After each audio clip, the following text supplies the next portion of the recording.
Welcome to the Baraza. Here we demystify the miseducation of Africa and Africans by tracing our roots, values, and dissect our social issues. Let's talk.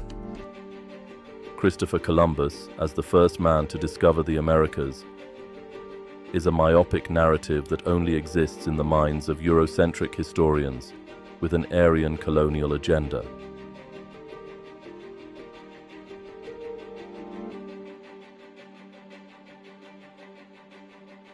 In Ivan van Sertima's book, Africa and the Discovery of America, he explains that Columbus noted in his journal that Native Americans confirmed black-skinned people had come from the southeast in boats, trading in gold-tipped spears.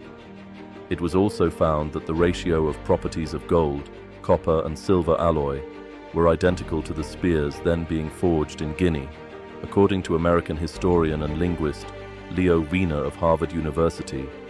One of the strongest pieces of evidence supporting the idea that Africans sailed to America before Christopher Columbus was a journal entry from Columbus himself.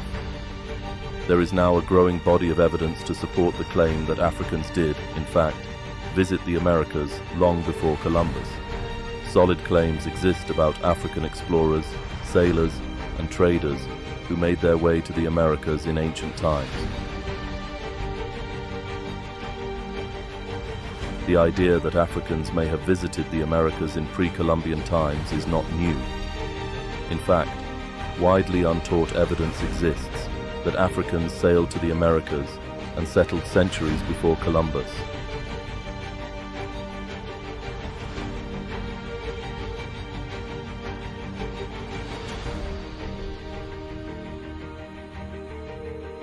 While we commend Christopher Columbus, or should we say Cristobal Colon, for sailing the seas in search of new land on Europe's behalf, he was not the first man to make that journey. When Columbus landed, natives already inhabited the land. He called them Indians because he initially thought he had reached India. Columbus's first landfall on October 12, 1492, most likely somewhere near the Bahamas or the Dominican Republic, was a later time in history. Even within Europe, Columbus was not the first European to have visited the Americas. Many historians suspect that Viking Leif Erikson, who established a settlement in northeastern Canada in the 11th century, was the first European to come to the Americas. The truth is that black Africans, Indians, Polynesians, Chinese and Arabs had visited the Americas long before Columbus. Enormous Olmec head statues with African facial characteristics found throughout Central and South America support the idea that Africans had settled in America long before its purported discovery, ranging up to 11.15 feet in height and weighing 30 to 40 tons. These statues generally depict helmeted black men with large eyes and broad, fleshy noses.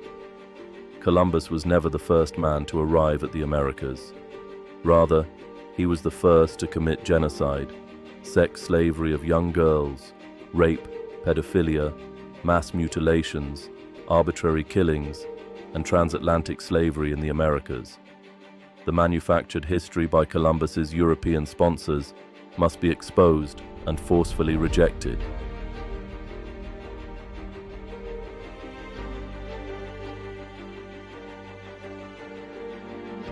Columbus and his men hunted the fleeing Lucayans for sport, and after murdering them, used their bodies as dog food.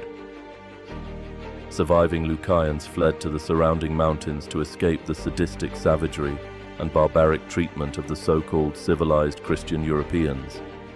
There are eyewitness accounts of fallen Lucayan warriors being fed to hunting dogs while they were still alive, screaming and wailing in agony as the dogs feasted on their limbs and entrails. Columbus saw this as a perfect excuse to go to war. With heavily armed troops and advanced weaponry, it wound up being a very short war. The natives were quickly slaughtered, having only spears, rocks, and other primitive tools to fight with.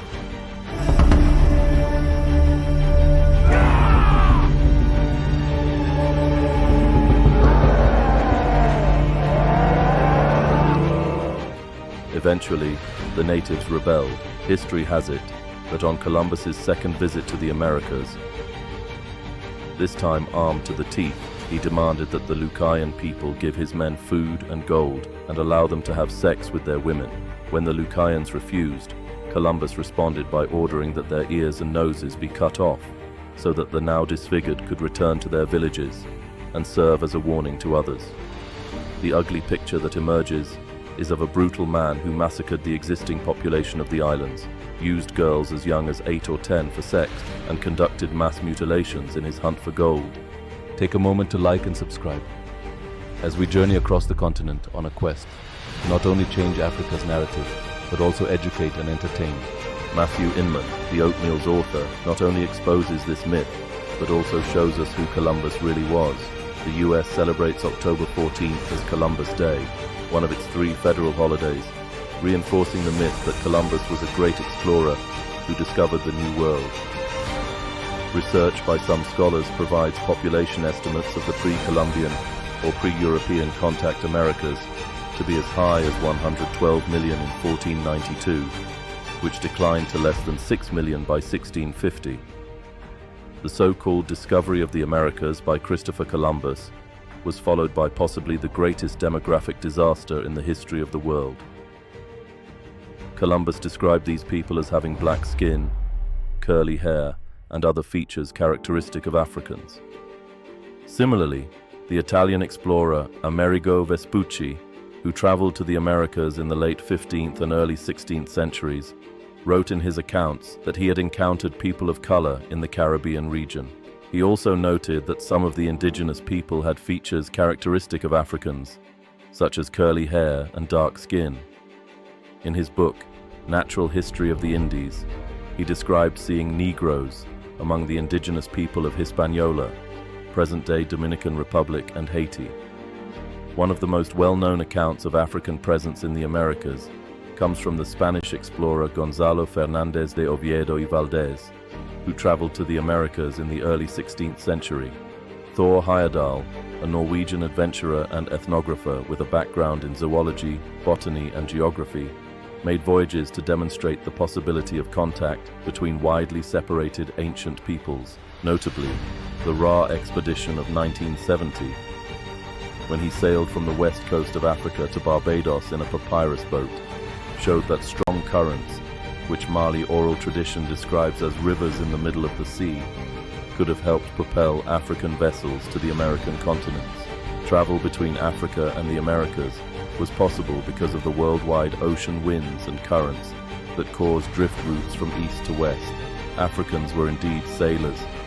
A division of Negro sea captains and mariners is reported to have been in the Egyptian navy of the 19th dynasty, and East Africans sailed between their countries and China in the 13th century. How could Africans, who are not popularly known as seamen, have crossed the 1,500 Atlantic miles to the American continent? An early 14th century Atlantic expedition, headed by Mali King Abubakari II, may have reached the Americas. The launching of the expedition is recorded by Arab historian Ibn Fadlallah al-Umari. Archaeological evidence also supports the idea that Africans traveled to India and China in the 13th century. In his memoirs titled Rila, Ibn Battuta describes his travels in detail, including his experiences in the court of the Chinese emperor. Born in 1304 in Tangier, Morocco, Ibn Battuta embarked on a journey of exploration that took him to many parts of the world, including India and China. There is strong and compelling evidence to suggest that Africans traveled to India and China in the 13th century, long before the arrival of European explorers in these regions. The presence of certain plant species native to Africa in the Americas provides further evidence to support the idea that Africans visited the Americas long before Columbus. The African oil palm has been found in South America, including in the Amazon region, where it was likely brought over by Africans or other non-European visitors. Another example is the kola nut, Kola nitida, which is native to West Africa and is used in traditional African medicine and religious ceremonies. Kola nuts have been found in archaeological sites in the Americas, including a site in Brazil that dates back to the 14th century, long before Columbus arrived. One example of an African plant species found in the Americas is the tamarind tree, Tamarindus indica. Tamarind trees have been found in archaeological sites dating back to before Columbus's arrival, indicating that they may have been brought over by Africans or other non-European visitors.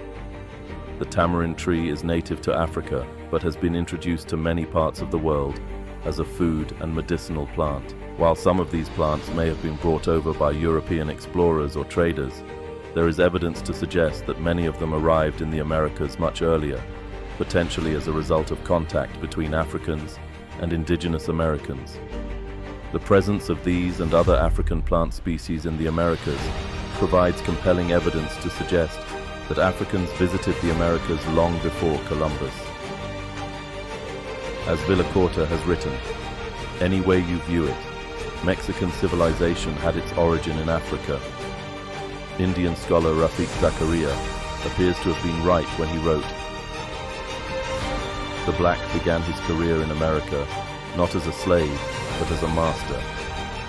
Even early Mexican scholars were convinced that the impact of the black explorers on the New World was profound and enduring.